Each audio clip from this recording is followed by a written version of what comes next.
ഇന്ന് നമുക്ക് ചന മസാല ഉണ്ടാക്കാം. ചന മസാല എന്ന് മാത്രമല്ല, ഇവിടെ ചോലയെന്നും ഇതിന് പറയും. പിന്നെ നമ്മുടെ നാട്ടിൽ ഇത് കാബൂളി കടലയ്ക്ക കറി. ഇതിനായിട്ട് കടല ഒരു 6 മണിക്കൂർ വെള്ളത്തിലിട്ട് കുതിർത്തെടുക്കണം. എന്നിട്ടത് കഴുകി വാരി ഒരു കുക്കറിലിട്ടിട്ട് ലെവൽ വെള്ളം ഒഴിച്ചിട്ട് ഒരു സവാളയും കൂടി അതിൽ അരിഞ്ഞിടുക. സവാള എല്ലാം ചെറുള്ളി അതേ അളവിൽ, സവാളയുടെ അതേ അളവിൽ അരിഞ്ഞിട്ടാലും മതി. സ്വല്പം ഉപ്പും സ്വല്പം കായപ്പൊടിയും ഇട്ട് സ്റ്റൗവിൽ വെച്ച് ഒരു വിസിൽ വന്ന് കഴിയുമ്പം അത് സിമ്മിലിട്ട് ഒരു 6-7 വിസിലും കൂടി അടുപ്പിച്ച് ഓഫ് ചെയ്ത് എടുത്ത് മാറ്റി വയ്ക്കുക.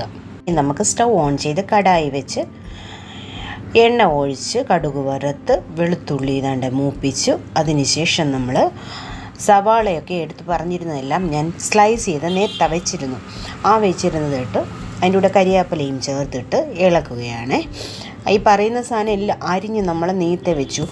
വെളുത്തുള്ളി ചതച്ചിട്ടാലും മതി. ഞാനിത് 2ആയിട്ട് പൊളത്തിയിട്ടത്. ഇച്ചിരി ഉപ്പോടി ഇടുക. കാര്യം ഒന്ന് പെട്ടെന്ന് മൂത്ത് കിട്ടാൻ വേണ്ടിയിട്ട്. ഉള്ളിയിലൊക്കെ ഒന്ന് പിടിക്കും. ഇത് സോംഫാണ് ഞാനിപ്പോൾ ഇട്ടത്.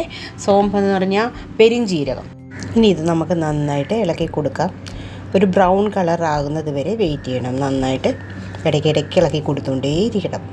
സവാള വഴന്നാൽ ഒരു ബ്രൗൺ കളർ ആകുമ്പോൾ നമ്മളത് കൂട്ടി ചേർത്ത് വെച്ചിട്ട് അതിന് മേളിൽ മസാലപ്പൊടികളിടണം. അന്നേരം നമ്മൾ സിമ്മിലിട്ട് വേണം, തീ സിമ്മിലൊന്നിട്ട് വേണം. എന്നുണ്ട നല്ല ബ്രൗൺ കളറായി വരുന്നുണ്ട്. ഇനി ഇത് ഇച്ചിരൂടാകട്ടെ. ഇതിനി ആയതിനി നമ്മൾ കൂട്ടി വെച്ചിട്ട്, എന്തിനാ അങ്ങനെ കൂട്ടി വെക്കുന്നതെന്ന് വെച്ചാൽ മസാല കരിഞ്ഞു പോകരുത്. നേരെ നമ്മൾ എണ്ണയിലോട്ടിട്ടാൽ പെട്ടെന്ന് കരിഞ്ഞു പോകും. അതുകൊണ്ടാണ് കൂട്ടി വെച്ചിട്ട് സിമ്മിലിട്ടുകൊണ്ട് നമ്മൾ നന്നായിട്ട് മസാലകളെല്ലാം പെട്ടെന്ന് ഇട്ട് കൊടുക്കുക. ഇട്ട് കൊടുത്തിട്ട് നല്ല പോലെ മിക്സ് ചെയ്യുക. നന്നായി മിക്സ് ചെയ്തതിന് ശേഷം നമ്മൾ എന്താ ചെയ്യണം, അതിനകത്തേക്ക് നമ്മൾ വേവിച്ച് വെച്ചേക്കുന്ന കടലയില്ലേ കുക്കറിൽ, അതങ്ങനെ അതിനകത്തേക്ക് ഇടണം. കുക്കറിനകത്ത് നമ്മൾ നല്ലപോലെ വെള്ളം ഒഴിച്ചാൽ ചെയ്യുന്നതെങ്കിലും വെള്ളം കുറവാണെങ്കിൽ വെള്ളം സ്വല്പം കൂടെ ഒക്കെ ചേർക്കാം.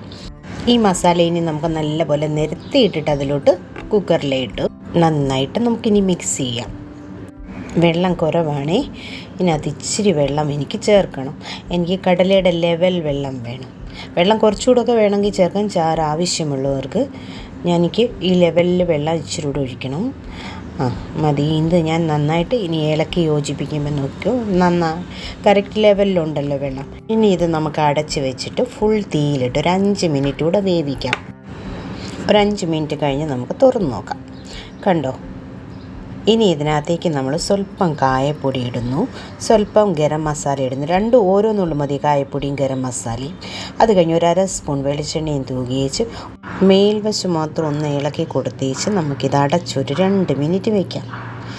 കണ്ടോ, ഓപ്പൺ ചെയ്തപ്പോൾ എങ്ങനെയാണ് 2 മിനിറ്റ് കഴിഞ്ഞു. ഇനിയിപ്പം ക്ലാസ്സിന് കൊണ്ടുപോകാൻ കുഞ്ഞിനുള്ള ടിഫിനകത്ത് കറി ഒഴിച്ചു. അടുത്ത് ഞങ്ങൾ ബൗളിലെടുക്കുക. ഞങ്ങൾക്ക് രാവിലത്തെ ബ്രേക്ക്ഫാസ്റ്റിനുള്ള കറി റെഡിയായി.